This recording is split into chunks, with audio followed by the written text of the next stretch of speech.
എല്ലാ മാന്യ പ്രേക്ഷകർക്കും കുട്ടനാട് കേബിൾ വിഷന്റെ ഓണാശംസകൾ. KCV ന്യൂസിലേക്ക് സ്വാഗതം. ഞാൻ അബേഷ് രഘുവരൻ. പ്രധാന വാർത്തകൾ.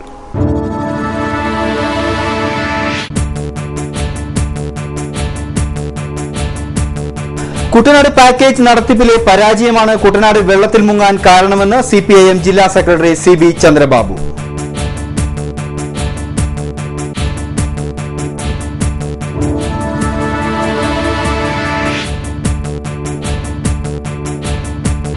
UPA സർക്കാരിന്റെ കാലത്ത് തുടങ്ങിയ കുട്ടനാട് പാക്കേജ് അതേ സർക്കാരിന്റെ കാലത്ത് നിർത്തിയതിൽ ദുരൂഹതയെന്ന് കുട്ടനാട് വികസന സമിതി എക്സിക്യൂട്ടീവ് ഡയറക്ടർ ഫാദർ തോമസ് പീലിയാനിക്കൽ.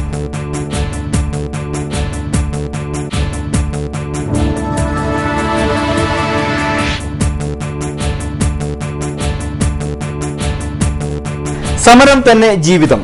ചമ്പക്കുളം പാലം പണി അനിശ്ചിതമായി നീളുന്നതിനെതിരെ തിരുവോണ നാളിൽ ചമ്പക്കുളം YMCAയുടെ നേതൃത്വത്തിൽ ഉപവാസം.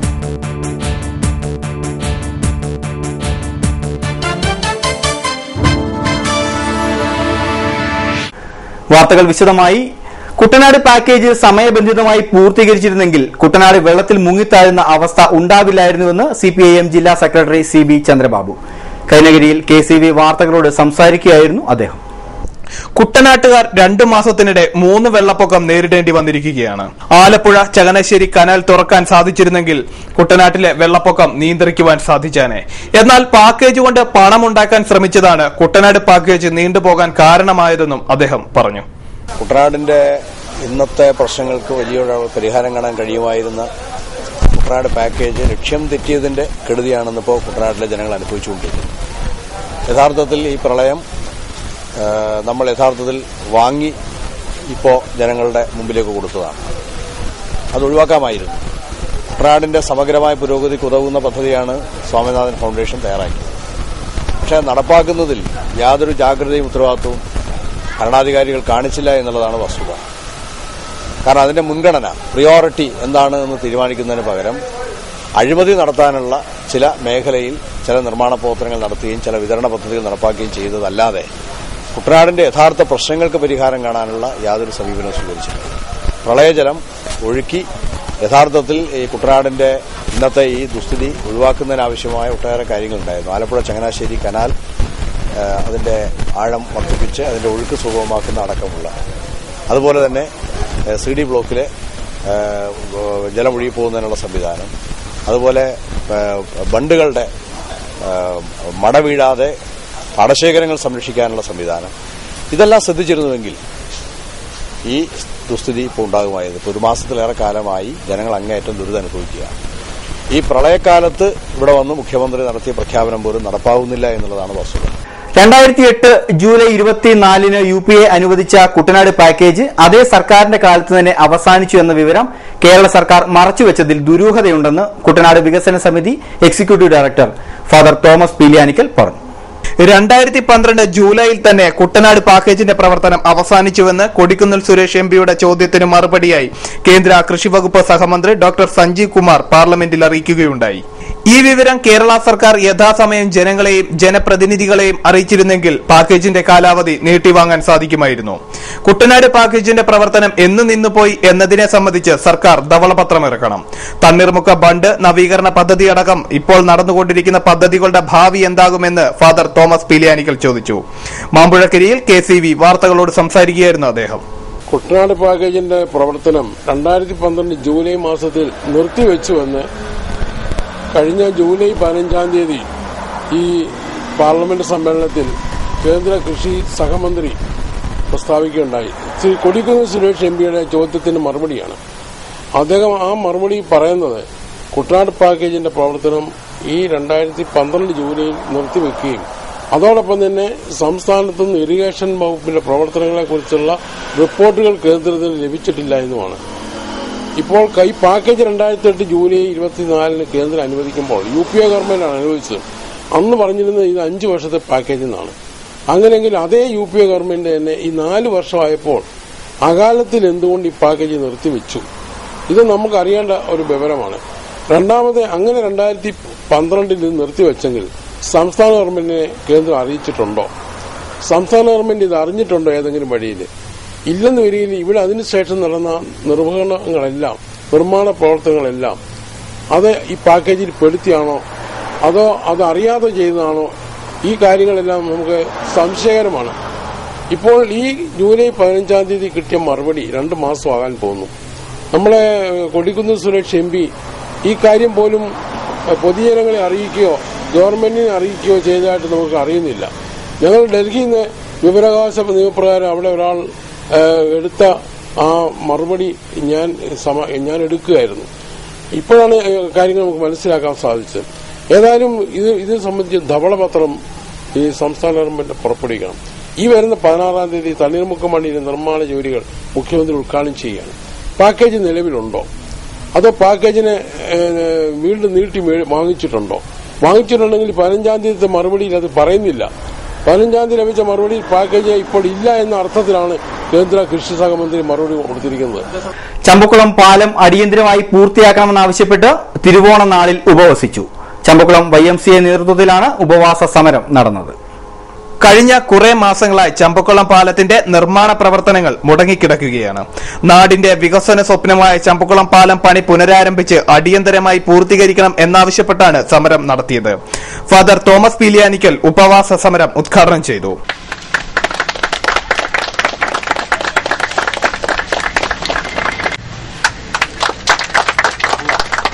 നമ്മളിപ്പോൾ ഏറെ പ്രതീക്ഷയോടെ പല നിർമ്മാണ ജോലികളും ഗവൺമെന്റ് നമുക്ക് തരികയും തുടങ്ങുകയും ചെയ്തതെല്ലാം പാതി വഴിയിൽ അവസാനിപ്പിച്ച് ഇതിനൊരു എന്ന് തീരുമെന്ന് വ്യക്തതയില്ലാത്തൊരവസരമാണ്. അതിന്റെ ഒരു പ്രതീകമാണ് ചമ്പക്കുളത്തെ ഈ വലിയ പാലം. ഇന്ന് ഈ തിരുവോണ നാളില് സ്വാഗത പ്രസംഗം സൂചിപ്പിച്ച പോലെ ആഹ്ലാദത്തോടെയും സന്തോഷത്തോടെയും കുടുംബാംഗങ്ങളും ഒത്ത് തിരുവോണം ഉണ്ണേണ്ട ഈ ദിവസം കുട്ടനാട്ടിലെ ജനങ്ങൾക്ക് വേണ്ടി ഇവിടെ ഇന്ന് ത്യാഗം അനുഭവിക്കുന്ന ഈ നല്ല ആളുകളെ ഞാൻ അങ്ങേയറ്റം അനുമോദിക്കുകയാണ്. കാരണം ഇത് ഒട്ടേറെ ആളുകൾക്ക് വേണ്ടിയാണ് ഈ കുറച്ചു പേര് ഈ ത്യാഗം അനുഭവിക്കുന്നത്. ഈ ഒരു പാലം മാത്രമല്ല, ഇപ്പം എന്റെ അവിടെ പള്ളിയുടെ തെക്കക്കര എന്റെ പള്ളിയുടെ അവിടെ തന്നെ ഒരു പാലം ഇതുപോലെ പണിതോടെ കിടക്കുകയാണ്. അതും തെക്കത്തൊള്ളായിരം ഭാഗത്തേക്കുള്ള ആളുകൾക്ക്, കർഷകർക്ക് നെല്ലൊക്കെ കൊണ്ടുപോകാൻ വേണ്ടി ഒക്കെ ഒരു നല്ല പാലമായിട്ട് പ്രതീക്ഷിച്ചാണ്. എല്ലാം അപൂർണമാണ്. ജെസി ജോജി, ആർ രാധാകൃഷ്ണൻ, മനു വർഗീസ് എന്നിവർ സംസാരിച്ചു. രാവിലെ 10 മുതൽ വൈകുന്നേരം 5 വരെയായിരുന്നു ഉപവാസ സമരം നടന്നത്. ഇനിയൊരു ഇടവേള. KCB വാർത്തകൾ നിങ്ങൾക്കായി അവതരിപ്പിക്കുന്നത് മനോഹരമായൊരു വീട് നമ്മുടെ എല്ലാം സ്വപ്നമാണ്. നിങ്ങളുടെ സ്വപ്ന ഭവനങ്ങളെ മനോഹരമാക്കാൻ ഇതാ സിമ്പിൾ ഷാലിമാർ സൂപ്പർ ബ്രാൻഡ് ടൈലുകളുടെയും ഗ്രാനൈറ്റിന്റെയും വിസ്മയ ലോകം. വിപുലമായ സ്റ്റോക്ക്, ഫാസ്റ്റ് സർവീസ്, 100% ഗുണമേന്മ ഇവയൊക്കെ നിലനിർത്തുന്നതുകൊണ്ട് ഞാൻ പറയുന്നു Shalimar. Shalimar marbles and granite, സ്വപ്ന ഭവനത്തിന് ഇവിടെ പൂർണ്ണത. Shalimar marbles and granite, Manikkachira, AC road, Changanassery.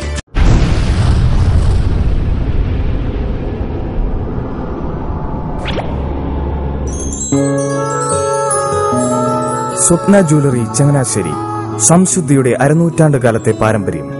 ചങ്ങനാശ്ശേരിയിലെ ആദ്യത്തെ 916 ഹോൾമാർക്ക് സ്വർണ്ണാഭരണശാല. ഉയർന്നുവരുന്ന സ്വർണ്ണവിലയ്ക്ക് ആശ്വാസമായി സ്വപ്ന ജ്വല്ലറി ഒരുക്കുന്നു സ്വപ്നനിധി സ്വർണ്ണ സമ്പാദ്യ പദ്ധതി. തവണകളായി അടയ്ക്കുന്ന തുക അതാത് ദിവസത്തെ സ്വർണ്ണവിലയിലേക്ക് മാറ്റി നിശ്ചയിക്കുന്നതിനാൽ പിന്നീട് ഉണ്ടാകുന്ന വിലവർദ്ധനവ് നിങ്ങളെ ബാധിക്കുന്നില്ല. 250 രൂപ മുതൽ വരുന്ന 18 തവണകളാണ് സ്വപ്നനിധിക്കുള്ളത്. സ്വപ്ന ജ്വല്ലറി, സ്വപ്ന ബിൽഡിംഗ്, ചങ്ങനാശ്ശേരി.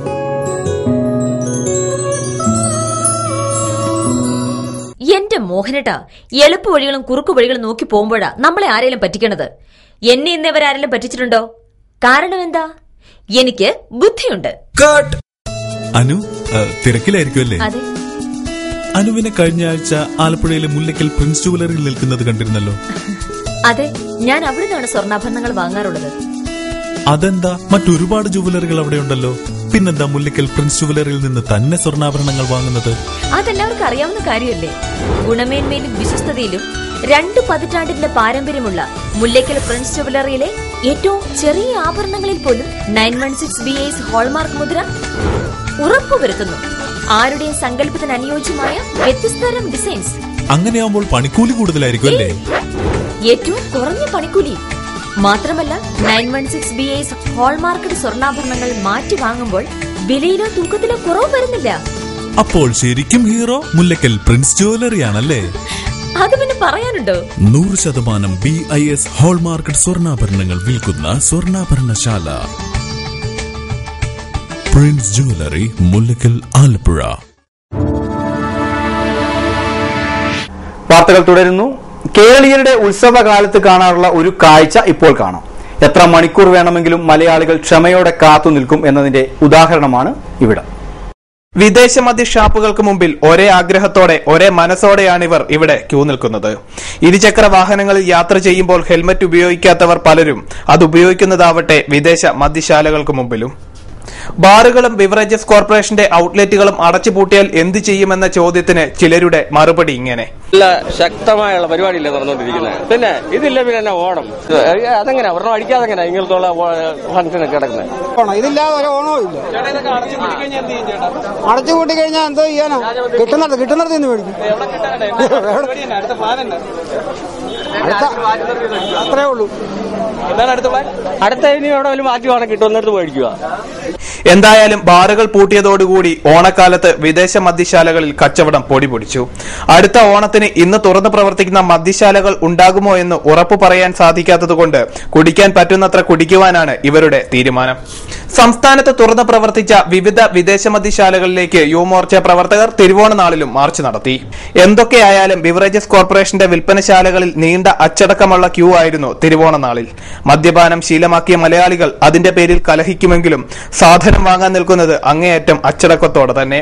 മദ്യവിൽപ്പനയിൽ കഴിഞ്ഞ വർഷത്തെ റെക്കോർഡ് ഇത്തവണ ഭേദിക്കുമോ എന്ന് നമുക്ക് വരും ദിവസങ്ങളിൽ അറിയാം. ആരെല്ലാം മദ്യം നിരോധിച്ചാലും മദ്യമില്ലാത്തൊരു ഓണത്തെപ്പറ്റി മലയാളികൾക്ക് സ്വപ്നം കാണാൻ സാധിക്കില്ല. അത് തന്നെയാണ് നമ്മുടെ പുറകിൽ കാണുന്നത്. ക്യാമറമാൻ മഡോണ വർഗീസിനൊപ്പം സാനു, KCB ന്യൂസ്. ശ്രീനാരായണ ഗുരുദേവന്റെ 160ാമത് ജയന്തി ആഘോഷം തിങ്കളാഴ്ച. ശ്രീനാരായണ ഗുരു ജയന്തിയോടനുബന്ധിച്ച് വിപുലമായ ആഘോഷങ്ങളാണ് SNDPയും അനുബന്ധ സംഘടനകളും ഒരുക്കിയിരിക്കുന്നത്. ഭൗതികതയും ആത്മീയതയും സമന്വയിപ്പിച്ചുകൊണ്ട് ജനഹൃദയങ്ങളിൽ ശാന്തിയും സമാധാനവും സംഘടനാബോധവും പഞ്ചശുദ്ധിയും ആത്മനിയന്ത്രണവും മനോധൈര്യവും നൽകിയത് ശ്രീനാരായണ ഗുരുദേവന്റെ ദർശനങ്ങളാണ്. ശ്രീനാരായണ ഗുരുദേവന്റെ ജന്മദിനത്തോടനുബന്ധിച്ച് കേരളത്തിലെ എല്ലാ SNDP ശാഖായോഗങ്ങളിലും ഒരുക്കങ്ങൾ പൂർത്തിയായി. എടത്വ വിവേകാനന്ദ ചാരിറ്റബിൾ ട്രസ്റ്റിന്റെ നേതൃത്വത്തിൽ എടത്വ ഗവൺമെന്റ് ആശുപത്രിയിലെ അന്തേവാസികൾക്കും വിവിധ സർക്കാർ വകുപ്പിലെ ജീവനക്കാർക്കും ഓണസദ്യ നൽകി. എടത്വ ഗവൺമെന്റ് ആശുപത്രി അങ്കണത്തിൽ നടന്ന ചടങ്ങ് ചമ്പക്കുളം ബ്ലോക്ക് മെമ്പർ പോളി തോമസ് ഉദ്ഘാടനം ചെയ്തു. കാരണം നമ്മുടെ നാടിന് ഇതുപോലെയുള്ള ധാരാളം പ്രവർത്തകരെ, ധാരാളം നിസ്വാർത്ഥ പ്രവർത്തകരെ ആവശ്യമുണ്ട്. നമ്മുടെ നാട്ടിൽ ഒരുപാട് നിർധനരും പാവപ്പെട്ടവരും അഗതികളും വിഷമിക്കുന്നവരും വേദന അനുഭവിക്കുന്നവരുമായിട്ടുള്ള ആളുകളുണ്ട്.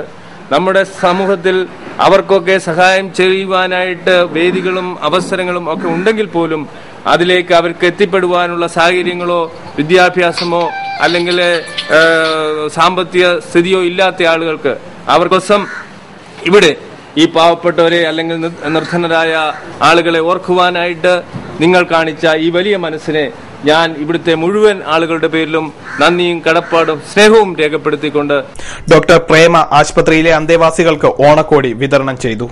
ട്രസ്റ്റ് പ്രസിഡന്റ് സുരേഷ് തട്ടേങ്ങാട് അധ്യക്ഷത വഹിച്ച യോഗത്തിൽ KK കൃഷ്ണൻകുട്ടി, സതീഷ് കുമാർ, കൃഷ്ണരാജ്, രഞ്ജിത്ത് തായങ്കരി തുടങ്ങിയവർ സംസാരിച്ചു. വേഴപ്ര കരക്കാർ ഒന്നിച്ചു ഓണം ആഘോഷിക്കാൻ. കുഞ്ഞു കുരുന്നുകളുടെ വിവിധ കലാപരിപാടികൾ ഓണത്തിന് മാറ്റുകൂട്ടി. വേഴപ്ര വായനശാലയ്ക്ക് സമീപം നടന്ന പരിപാടി പ്രശസ്ത ശില്പി ബിജോയ് ശങ്കർ പുത്തൻകളം ഉദ്ഘാടനം ചെയ്തു. വേഴപ്ര വായനശാല പ്രതിനിധികളെ, പരിസരവാസികളെ, ഇവിടുത്തെ ഈ ചെറിയ ഓണാഘോഷം നമ്മുടെ എല്ലാ നല്ല കുട്ടികളുടെ ഏറ്റവും നല്ലൊരു സംരംഭം. AK ഷംസുദ്ദൻ അധ്യക്ഷനായി. പ്രസാദ് റോയ്, സുധി, രതീഷ്, ഗീത, ജോഷി, ഐക്കരക്കളം എന്നിവർ സംസാരിച്ചു. തുടർന്ന് കുട്ടികളുടെ വിവിധ കലാപരിപാടികൾ നടന്നു.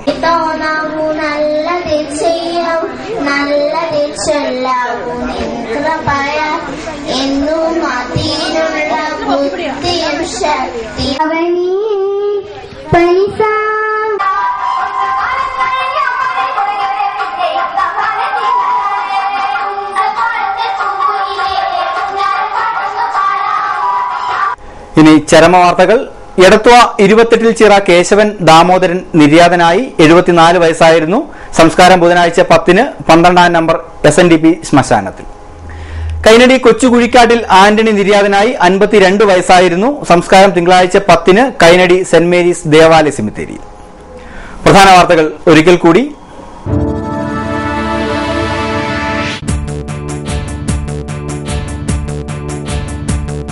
കുട്ടനാട് പാക്കേജ് നടത്തിപ്പിലെ പരാജയമാണ് കുട്ടനാട് വെള്ളത്തിൽ മുങ്ങാൻ കാരണമെന്ന് CPIM ജില്ലാ സെക്രട്ടറി CB ചന്ദ്രബാബു.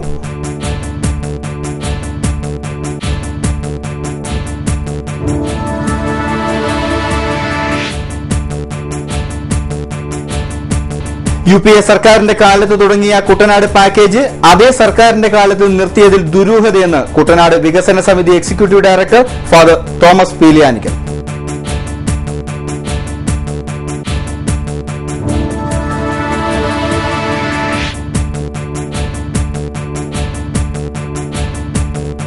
സമരം തന്നെ ജീവിതം. ചമ്പക്കുളം പാലം പണി അനിശ്ചിതമായി നീളുന്നതിനെതിരെ തിരുവോണ നാളിൽ ചമ്പക്കുളം YMCAയുടെ നേതൃത്വത്തിൽ ഉപവാസം.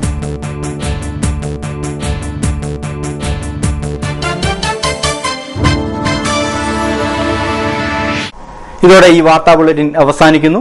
നമസ്കാരം.